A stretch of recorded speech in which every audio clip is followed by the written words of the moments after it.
And Monique Taylor Yee Shui is going to show us how to make our own rockin' that ponytail. I love the natural look of this mirror, my friend, but first tell us, what is raffia? So raffia is a dried leaf from a raffia palm tree, and this can actually be found in Madagascar or South America. Okay, very cool. So how do we start this DIY? Okay, so you get your raffia. I found mine at a local craft store. You can also find it online as well. And then once you unravel it, it's actually going to look like this. Okay. And then what you're going to do is you're going to put on your favorite TV show and go ahead and start separating these raffia pieces. And then once you get them separated, you kind of grab them up like this. And so you're going to notice that, you know, they're kind of straggly, not nice and straight. So what you want to do is to get them a little bit more flat and to open them up a little bit, you're going to grab your iron on a low setting and you're just going to iron it out. I like to kind of pull it through. And then there you go. You see how it's more straighter? And then boom. Okay, so I have a couple pieces that I did like so. And then you want to go ahead and cut your raffia into your strips. So you're going to take your handy dandy ruler. And so for my mirror is about 9 inches in diameter. And so I'm going to cut about 12-inch strips of raffia. Okay, that's a lot of cutting. Just like so. You're cutting the raffia into strips. That you need a lot of these pieces. Do you have to cut each little strip individually, or is there a faster way to do it, Mo? So, yes, you do not want to be here all night cutting this because this is already a time-consuming project. I would suggest that you actually grab them in bunches. So, for example, you see how this is like this bunched up? You can just grab like a bunch of them, and actually this top part is nice and straight already. You don't even have to iron it out. And you just grab that bunch, and then you kind of mark it with your thumb, and then you just cut. And if you find that some pieces in that bunch are a little bit wrinkled or whatnot, you could just go ahead and run your iron on it just like that. Way better.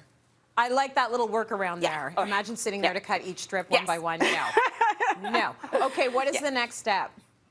Okay, so the next step is to actually now start tying it onto our embroidery ring. So I have, again, local craft store. I have an embroidery ring. They also sell these at the dollar store. There's the outer ring and then the inner ring. So I'm using the inner ring. And I actually have one that's already started. I have a little gap here of some that we're going to add. So what you're going to do is you're going to take your raffia strip. So here you go, just like this. You're going to actually fold it in half, like so. Okay? Boom. Now you're going to turn it over. You have a little loop here. And you're going to take this loop, and you're going to put it underneath the embroidery ring, take your thumb through, and then you're going to take your pointer finger, whatever it's called, index, and you're going to go ahead and just pull that through like so, and then you're going to tighten it. And there you have it. So it's tied up in there. It's very secure, and you see how it fans out there.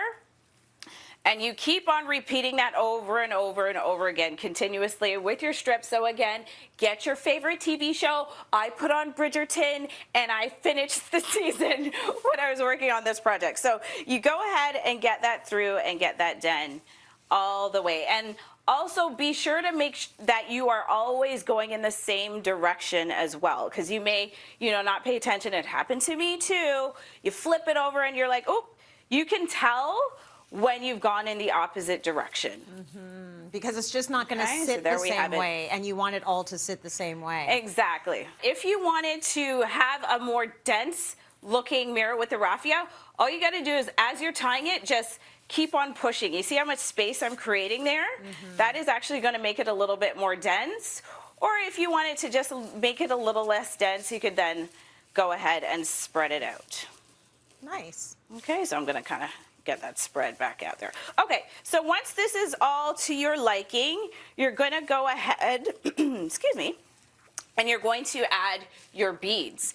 So this beading here, I already have them strung up like a nice little necklace, And then what you're going to do, this is actually strung on some floral wire. And you're going to take one end of your floral wire.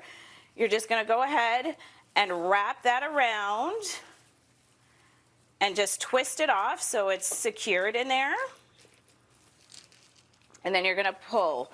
And as you're working on this, you could either thread the beads before. What I did is I just took a long piece of the floral wire and I guesstimated how long it would be with a little bit of excess.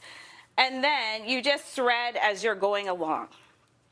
So once you have everything threaded up, then you go ahead, you grab your glue gun and just start adding pieces. You don't have to glue every single bead, but you know, every few beads you can go ahead and add some and add it directly onto the raffia. That's okay. I guess you got to make sure that you're not sticking, like the raffia gets sort of caught up in the glue gun. Like you want to make sure that it's spread out and the bead is going on the embroidery ring and not sticking onto the raffia that's coming off the mirror, right? It can stick onto the raffia. That's okay. That is definitely okay. Not a problem with that. And then what you want to do with the remaining, so I have a couple of extra beads here, so I'm just going to plunk one off.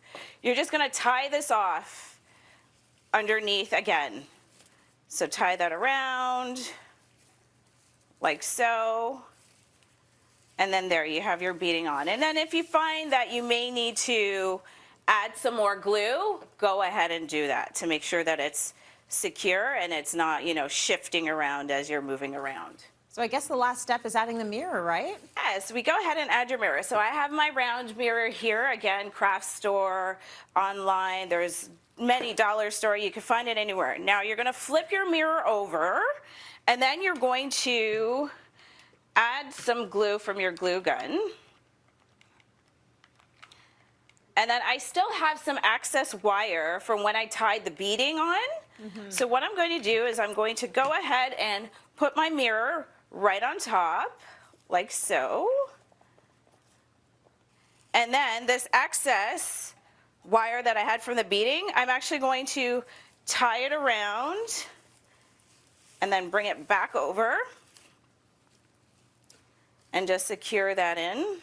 I'm going to thread it through underneath because we still have that space and do it a couple of times just to ensure that it's secured in. Lovely. Okay, what a great DIY, Mo. Beautiful and right in line for that very boho chic look.